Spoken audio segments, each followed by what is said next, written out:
मेरे शरीर के खून के कतरा कतरा में एक राष्ट्र की बात है। तो साथ मिलके काम करेंगे। भारतीय जनता पार्टी केवल कुर्सी के लिए काम करने वाली पार्टी नहीं है। नमस्कार, आप देखना शुरू कर चुके हैं लाइव सिटीज। मेरा नाम अभिषेक है। शहीद जुब्बा सहनी को लेकर बीजेपी एमएलसी हरी सहनी जी ने बड़ी घोषणा की है। आप दूसरी जगह के एमएलसी हैं, लेकिन मुजफ्फरपुर के लिए एक बड़ी घोषणा की है। क्या कहेंगे, क्या घोषणा है और क्या विस्तार से बस यही मन में था कि शहीदों का सम्मान बिहार नहीं देश में हो, और वो निरंतर बढ़ रहा है। शहीद को सम्मान करने का एक परंपरा चला है, बढ़ रहा है। उसी के क्रम में मेरे मन में आया कि भाई मैं भी तो विधान पार्षद हूँ, मैं भी तो जनप्रतिनिधि हूँ।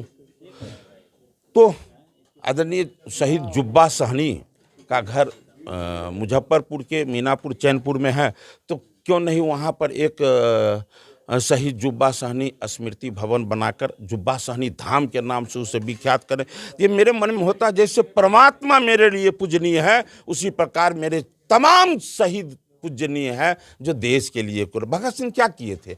भगत सिंह यही किए थे कि वो देश में, हमारे देशवासी में अंग्रेज भारत छोड़ो यह शब्द पूरे देश में गूंजे। इसी को गुंजाने के लिए वो अपने आप को फांसी को समर्पित कर दिए थे। हमारे जुब्बा सहनी भी अंग्रेज के विरुद्ध आवाज बुलंद हो, इसके लिए उन्होंने आवाज उठाए थे। इसलिए मेरे मन में हुआ ऐसा करना चाहिए, तो मैंने किया। क्या कितना खर्च किया कुछ इसमें? अभी 30 लाख रुपया लगाकर वहाँ जो है एमएलसी कोटे के फंड, हाँ, एमएलसी कोटे के फंड से 2023-24 में जो राशि प्राप्त होगा उससे हम भवन निर्माण करेंगे। उसके बाद भी हम उसको जुब्बा सहनी धाम के रूप में उसको हम जो है विख्यात करने के लिए क्या क्या करना पड़ेगा मैं जरूर करूँ, मुझे भरोसा है। 30 लाख रुपए फिलहाल जी दिए हैं और वहाँ भवन बनेगा। हाँ, भवन बनेगा। उसके बाद क्या, मतलब क्या कुछ रणनीति वहाँ पे क्या करना चाह रहे हैं? मतलब अब आगे जो कुछ होगा, आज करने का मन में आ गया समाज के रूप में इस विषय को रखने का, तो आपके पास मैं इस विषय को रख दिया। अब फिर आगे कोई नीति बनेगा, फिर पहले आप ही कोई एक आरोप लगाते हैं जो विपक्ष कई नेता हैं सहनी समाज से, कि 2 चुनावों में सहनी वोट आपको नहीं मिला है, इस कारण अब आप ये करना चाह रहे हैं। मैं पहले बोल दिया हूँ कि भाई कि इन सब विषयों से हम प्रभावित होकर इस विषय को, मेरे शरीर के खून के कतरा कतरा में एक राष्ट्र की बात है।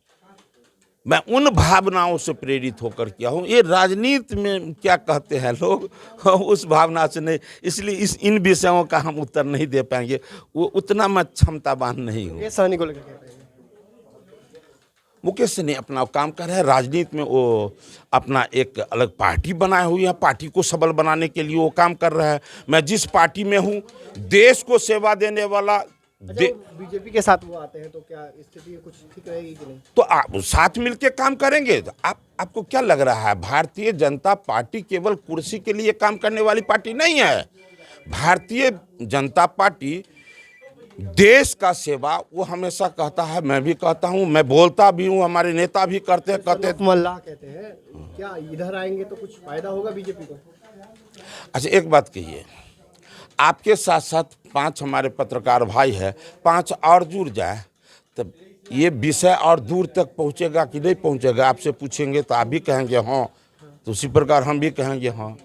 फायदा मिलेगा बीजेपी को, फायदा मिलेगा। अरे भाई, जितने समाज के लोग जो, मैं हमेशा कहता हूं, एक घर में यदि 4 भाई है, जो राष्ट्रवादी विचार का हो गया वो स्वतः अपने आप वो भारतीय जनता पार्टी का हो जाते हैं। ये आम जनता की बात करता हूँ, नेता का विषय मुझे बहुत ज्यादा जानकारी नहीं है। तो आप मतलब 30 लाख रुपए में बनवा रहे हैं?